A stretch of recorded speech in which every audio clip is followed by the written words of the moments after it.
You know, there's an ancient saying. Sun Tzu once said that every college video must have a dramatic intro. Alright, ignore my cringe intro. This is going to be a 3-part video series where I'm going to be reflecting all on my college journey. First, I'm going to be talking about stats in this video, then I'm going to be talking about ECs in the next video, and then finally, essays. So I'm first going to be revealing which schools I ended up applying to and which ones I was accepted to, which you kind of already have an idea of. Anyway, then I'm going to talk about my courses and classes along with my GPA. I'll talk about my test scores and my experiences and tips and advice for you guys on that. And finally, I'll talk about my awards. But first, I think it's super important because this whole college thing is kind of holistic to understand who I am as a person. So you need to understand that everybody on this planet is different. Everyone applying to these schools is going to be different. So you don't need to compare yourself to me in any way, and I certainly didn't compare myself to other people, and that's what I'd highly recommend. That being said, I'm Rishabh Jain, I'm 18, I'm from Portland, Oregon, I go to Westview High, and yeah, this is my stats video. So I actually applied to 5 schools in total. There's Harvard over here, Stanford. There's also this weird silver tube, which is MIT, because they're weird like that. There's also Duke University and Boston University. And so I just had one of my friends send me a Reddit link of this thread that's going on some subreddit out there where people are talking about how I only applied to these schools. Where are my safeties, right? Because all of these are really competitive and prestigious universities. And while that is true, just keep in mind, so I applied 4 of those in the RD, but I did apply Harvard early. And so after I got my Harvard decision, I could kind of take a sigh of relief and chill over winter break. Okay, enough jumping around. Let me answer your question. I was accepted into all 5 of those colleges. I got accepted to Harvard for neuroscience concentration. I got accepted to Stanford for, I think, biomedical computation. I got accepted to MIT for the brain and cognitive sciences program. I got accepted to Boston University for biomedical engineering. And I got accepted to Duke University's Trinity College, I believe, for neuroscience. So yeah, those were my schools. Let's move on to the juicy stats. So over high school, there's something like 28 classes I took in total. And so I'm not going to go through every single one of them because I don't want you to die of boredom. And so to not bore you out of your mind, I'm only going to talk about my AP classes, my honors classes, and then also foreign language and arts, because those are some of the things that people like to talk about. So in my freshman year, I took AP Psych. The rest of my load was just like the standard freshman year courses. A lot of them, everybody at my school is mandated to take them. Oh, by the way, that's pretty important. I go to Westview High. I forgot to mention that it has around 2,400 students. Don't quote me exactly on that, but it's a fairly large public school in the suburbs. Okay, in my sophomore year, I took AP Calc AB, AP US History, AP Biology, AP Environmental Science, and AP United States. Oh, I already said that. AP English Language and Composition. Okay, so that was a pretty big jump from 1 AP class to 5 of them. And a lot of people are going to wonder, like, how did you kind of make that decision to forecast for a bunch of hard classes? So I kind of gauged that based off of the amount of rigor I was getting from 1 AP class. And so basically what I found was that my, literature and composition grade 9 class, I could probably handle something a little bit harder. And so I took the test to get into the AP Lang, I passed that test, so then I forecasted for AP Lang. The same thing was kind of for US history in my Global Studies 9 class, which, it's a pretty good class, but I felt like I could do something more rigorous, and so I forecasted for APUSH. So that's kind of my thinking process on that. And then math was just kind of a progression. I was already taking pre-calc in my freshman year, so it just made sense to then take Calc AB.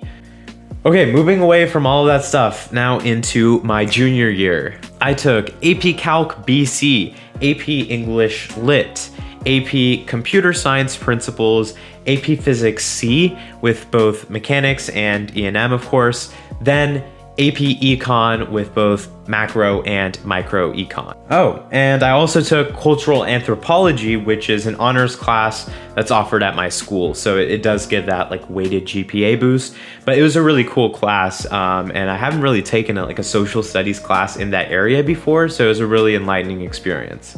All right, and then finally for my senior year, right now I'm taking Writing 122 / Survey of American Literature. It's like an honors class that students take after AP Lang and AP Lit. I also am taking AP Chemistry, AP Gov, and AP Statistics, as well as one more honors class, which is Global Conflict and Modern Globalization. Okay, so I'm not sure what you're gonna do with all that information, but people always ask me what classes did you take in the comment section. So here it is for those of you who are asking that. If you just skipped past that, I don't even care. Just watch the rest of the video though. So that was a lot of AP classes, and I did take a bunch of AP tests. I'm not gonna go through each of them, but I think I got around 9 5s. One quick tip though, if you're gonna take AP Lang and AP Lit, make sure you try to get the best score you can on the AP Lang AP test. Because if you get a 5 on AP Lang, which I was able to do, then you don't actually have to take the AP Lit test in most cases, for most people. Because I looked at the colleges that I was like, hey, I'm pretty interested in Harvard, Stanford, MIT. Let me look at what credits they take, all that stuff. And I was like, okay, I don't really need to take AP Lit's test because I already have a 5 on AP Lang. But that being said, speaking of credit, this guy, Harvard, does not give me any credit for any of my AP tests, which is pretty nice. There goes $600 of AP testing down the drain. Thanks, College Board. But I'm not gonna lie, I did enjoy some classes more than others, and I actually did make kind of a tier ranking for all of the AP tests, and I'll link that down in the description. It's a really fun video I made with my friend, figuring out which AP classes we liked the most. Okay, briefly on foreign language, I think in my sophomore year, I did go on a couple colleges' websites, and I remember seeing Harvard specifically, and they were like, we prefer 4 years of foreign language. So I did take 1 year in middle school, and so I wasn't 100% sure if that actually counted, but regardless, I took Spanish 2 in freshman year, then Spanish 3, and then Spanish 4, and so I was like, okay, hey, that's my 4 years. I have a good, introduction and kind of some depth to Spanish, and so that was my foreign language experience. Then onto the arts side of things, I know there's some colleges like the UCs. I actually, didn't end up applying it to any of those, but I had some friends who were struggling to oh, which art class should I take? For me, it was pretty easy because I did take a couple years of concert choir at my school, and so that counted as a performing art, so it satisfied the art credit. But once again, I didn't end up applying to those schools, so it didn't really matter for me, but that's what I did for arts. Ooh, okay, now I can sit back and relax and actually give some good analysis here, because those courses and grades, I'm moving past all that. On to test scores here. I took the ACT test, which, by the way, I would highly recommend for a lot of STEM students out there. I have a video on ACT versus SAT, and so basically, based on my own experience, I found that if you're kind of a STEM student who's pretty good at math, you might actually end up getting a higher score on the ACT, just because of how the averaging thing works across the ACT, because there's 4 sections to it. But regardless, that you can find more about in my video on that specific subject. What did I get on my ACT? I got a 36 composite score that was comprised of, again, 4 individual scores, which was 36 on reading, 36 on English, 36 on science, and then a 35 on math. And then I did take the essay, like the optional essay thing, with my ACT test, and I got an 11 on that. Maybe I should too. Guys, calm down for a second. Look at the actual requirements of the schools you're applying to. A lot of schools eliminated that requirement a long time ago, or they just don't care about it.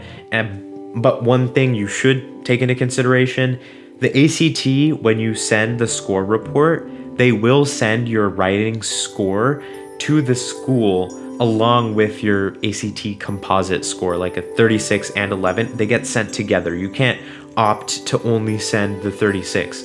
So if you're gonna sleep during the writing test like some of my classmates did, maybe that's not the best idea for you. That being said, do you need to take it? Maybe not, but my school mandated it. I had to take it. As for how to prep for the ACT, I have an ACT video which is doing insane. Like, it has over 100,000 views. I'll link it in the description. It's honestly really useful. I have some crazy tips in there for the ACT.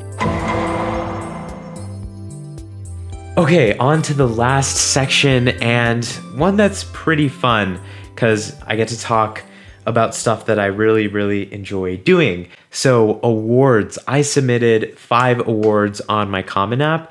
You can submit a maximum of 5, and for people who do have 5 awards, they usually will fill up, all 5. And so, yeah, let me just get into the awards. My first award was the Regeneron Young Scientist Award and Grand Awards at the International Science and Engineering Fair. So the International Science and Engineering Fair, for those of you who don't know, it's basically like this really large pre-collegiate science fair. It's actually the world's largest pre-collegiate science competition, where there's thousands of students who come across the world to compete on their science research. So these are, some original projects that high schoolers have made. And science research was actually my #1 activity in high school. I have a bunch of videos on my channel for STEM kids and science research kids, so be sure to check those out. I'll leave a playlist down below if you're interested in getting into that, like internships, research opportunities, all that stuff. Okay, I need to stop talking about that. Focus on the award here. But anyway, I did win that award. It's like one of the top awards that you can get in the science research competitions area of things. And I competed at ISEF in 9th grade, 10th grade, 11th grade, and now I'm going to be competing in 12th grade as well. And this is, of course, like an international award. Okay, Time Magazine's 25 Most Influential Teens. Yeah, I mean, I don't know what else to say about this. It's a title I received. And I'll move on to the next one, which is the Research Science Institute, or RSI Scholar. So RSI is this really cool program. It's run by MIT and the Center for Excellence in Education, or the CEE. It's a program where they invite 80 to like 100 of students around the world to come do research for 6 weeks in the Boston-Cambridge area at MIT mostly. And so I did research at MIT for my summer. I had a wonderful time, and I do have a video about RSI as well. I'll link that in the description below too. But anyway, my participation in that was super fun. It was last summer, and so that's why it's considered like a 12th grade thing. But it is a very selective program. Their selection rate, I think, is below almost all, if not all, of the Ivy League institutions. And so that's why I listed it as an award, because it's a great accomplishment for me. Okay, my next award was the Eagle Scout rank in the Boy Scouts of America. So I did scouting for, I think, 9 years, like since 2nd or 3rd grade, all the way up to my junior year when I became an Eagle Scout. And so it's something that's really meaningful to me personally. When I was in the midst of the college season, I was doing some research online, like how do I figure out how to order my awards? And people were like, order them based on prestige and all this stuff. And so I have other science awards that I could have included. And so I think this is a really big tip to take into consideration, that, sometimes you do want to showcase something that's really core to your personality and something that makes you you. Because scouting had some really big impacts on me. Like the way that I'm presenting this information to you and talking to you in this video right now, a lot of that is influenced through random experiences I had growing up in this scouting program. And so I'd really say that this is something that showcased a little bit of who I am beyond just my academic science research. Hey, he won this international award, and more of like, something that was really core to me. And so I included that award. Okay, the fifth award here is the two-time first place winner of the National Junior Science and Humanities Symposium. So JSHS, as it's shortened, is another science research competition. I would say it's not as big as ICEF, because ICEF has affiliated fairs across the world that will have thousands of students in each state and in each nation that make up the competition pool, right? But here it's limited mostly to the US and some other territories. And so it's a little bit of a smaller competitive pool, I would say, but it was still a really, really prestigious competition. A lot of my science research buddies that I've met, over the years at these various competitions, they do JSHS. And so, I presented a lot of my science research work there.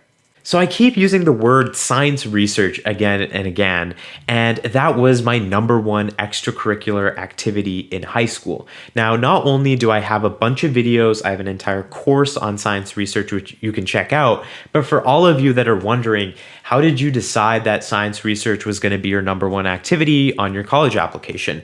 How do you come up with that? How do you kind of craft your story like that? So I went through a lot of decision making and thinking through my college process. And so I'd highly recommend watching part 2 of this series, which is on ECs and really some advice on how to craft kind of a killer EC, as I like to call it. That's like the clickbait version, a YouTube version of saying, how do you do an EC? But anyway, watch that video. It'll be on the screen if it's made already. If it's not, then subscribe down below so you can get notified for when that comes out.